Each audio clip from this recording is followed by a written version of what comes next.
Muy buenos días, compañeros y tutor. Un cariñoso y respetuoso saludo. Mi nombre es Tania Sofía Areiza González. Les hablo desde Neiva, Huila, Colombia. Soy estudiante del doctorado en Ciencias de la Educación de la Universidad Cuauhtémoc de México y del curso de Investigación Educativa. En esta oportunidad, los estudiantes del curso de Investigación Educativa nos hemos convocado en este foro para reflexionar acerca del rol del profesor o docente investigador, que sitúa al maestro en un rol protagónico en la medida que aporta elementos fundamentales para la construcción de nuevos conocimientos y nuevos saberes que puedan ayudar a resolver los problemas que enfrenta actualmente la humanidad. Para este propósito es importante insistir en que el objetivo de la presente exposición es reflexionar, como dijimos, en torno al rol del docente como investigador del hecho educativo, es decir, como intelectual y como científico de la educación, lo cual lo sitúa como un sujeto fundamental en la construcción de proyectos pedagógicos que puedan aportar a la solución de los problemas que enfrentamos actualmente como humanidad. Para este propósito, realizaremos una breve reseña histórica donde destacaremos algunos de los paradigmas más importantes que han surgido en el desarrollo de la ciencia. Hablaremos también de los valores e intereses que aborda la investigación y reflexionaremos sobre la importancia que tiene el trabajo colaborativo en los diferentes colectivos de maestros para el desarrollo de una investigación educativa que realmente vuelva pertinente los procesos de enseñanza y pueda de esta forma contribuir al desarrollo de múltiples aprendizajes desde sus diferentes estilos y ritmos, y de esta manera pueda contribuir eh, la educación y nosotros como docentes a la construcción de una sociedad más justa, más equitativa, más pacífica que la presente, donde sea la vida realmente el centro para pensarnos el desarrollo y el progreso de las sociedades. Para empezar, es importante destacar que el hombre desde siempre se ha cuestionado por esa realidad que se impone de manera casi violenta ante sus ojos a través de los sentidos. Platón, por ejemplo, un filósofo de la antigüedad, planteaba que es a través del conocimiento, de la razón, o de lo que él llamó el logos, o de lo que podríamos llamar nosotros en este contexto de investigación, que el hombre puede conocer el mundo y construir lo que él llama verdad. A través del famoso de mitos de las cavernas, Platón ejemplificó este proceso a través del cual el hombre, por medio de la investigación de la ciencia, logra conocer la esencia de las cosas y logra comprender el mundo que lo rodea. Ya en el siglo XVI, Nicolás Copérnico, un astrónomo polaco, dio un giro impresionante a la concepción de ciencia, fundando los pilares de lo que significaría el método científico de la modernidad. El giro copernicano, que se dio a partir de la teoría heliocéntrica, nos permitió a los seres humanos y permitió también al modelo científico comprender que el ser humano es un microcosmos en medio de un macrocosmos que es el universo. Este modelo, este giro copernicano, permitió a la ciencia tener como objetivo el estudio de la naturaleza, el estudio de la naturaleza que después se traduciría en el dominio también de la naturaleza. Entonces, este modelo científico de la modernidad tuvo como propósito estudiar la naturaleza por medio de la razón, también para después dominarla. Ya en el siglo XX, después de este ejercicio de dominación de la naturaleza que surgió después de la explicación de los fenómenos naturales, surge también la ética de la investigación, que ya nos pone en la discusión para qué se investiga, con qué propósito se investiga y, por ejemplo, a quién beneficia los resultados de las investigaciones. Esto hace que la investigación y la ciencia tomen también otros giros muy interesantes que evalúan el impacto de la ciencia en las comunidades y cómo estos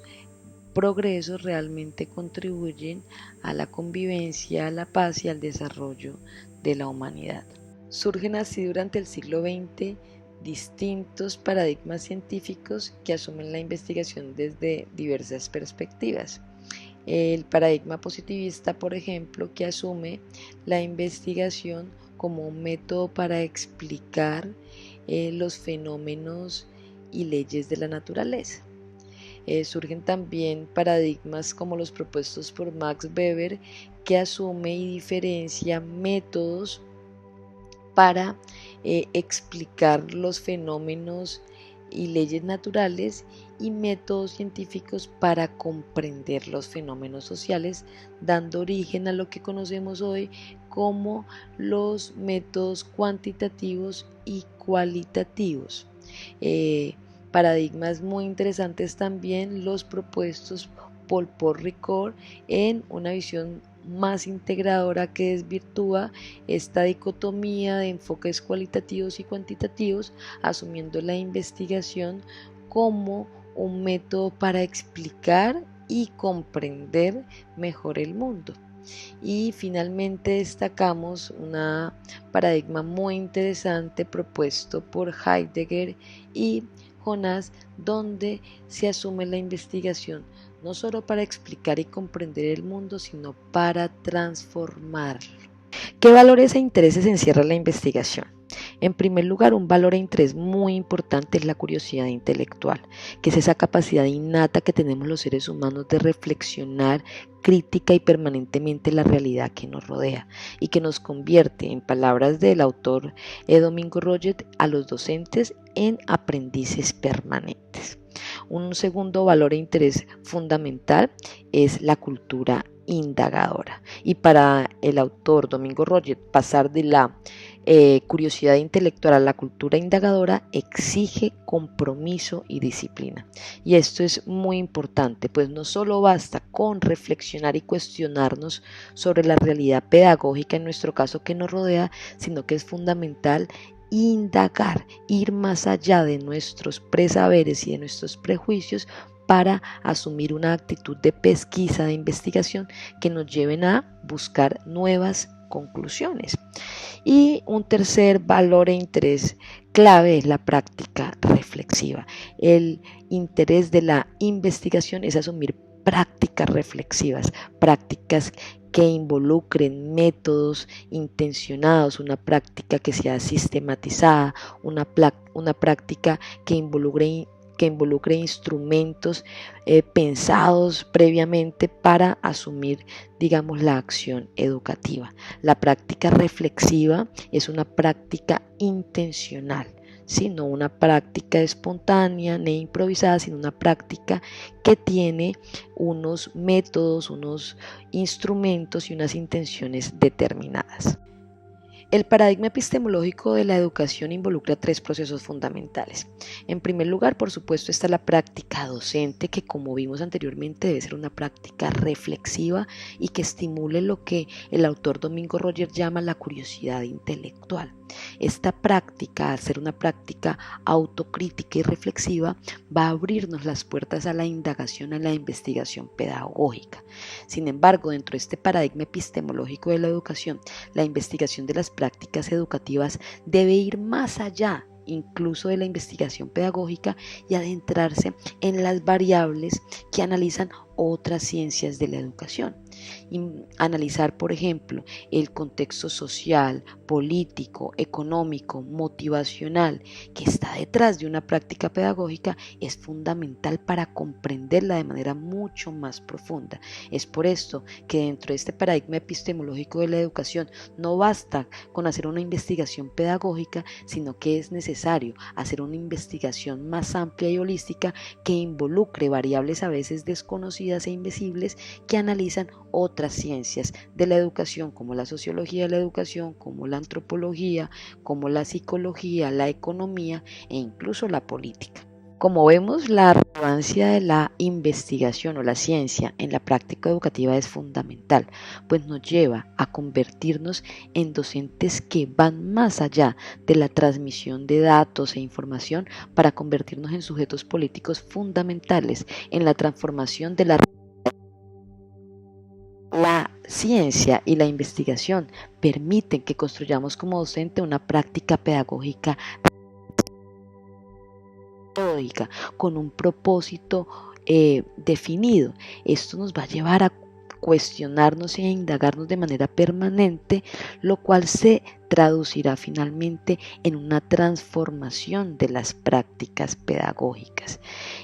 Como decía el maestro Paulo Freire, la investigación nos llevará a pasar de la educación bancaria, esa educación que solo se interesa por transmitir datos, a una educación realmente liberadora que nos ayude a los latinoamericanos, a los colombianos y en mi caso particular a los neivanos a enfrentar los problemas sociales, económicos y políticos que enfrentan las comunidades. La ciencia nos convierte entonces en maestros investigadores o, en palabras de Giroux, en intelectuales de la educación, en docentes reflexivos que, sustentados en el paradigma sociocrítico propuesto por Habermas, nos convertimos en sujetos capaces de promover la transformación y la emancipación de los territorios donde actuamos.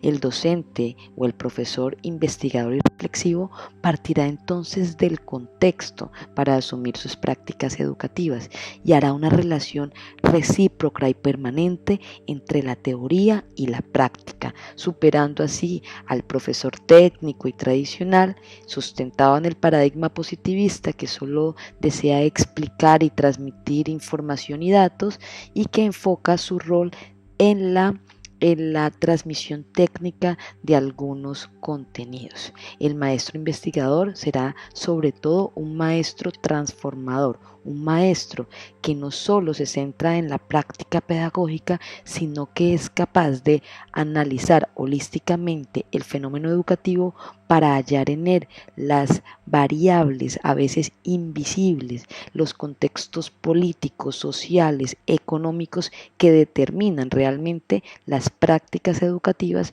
en los diferentes territorios del mundo. Muchas gracias por la atención, les deseo un lindo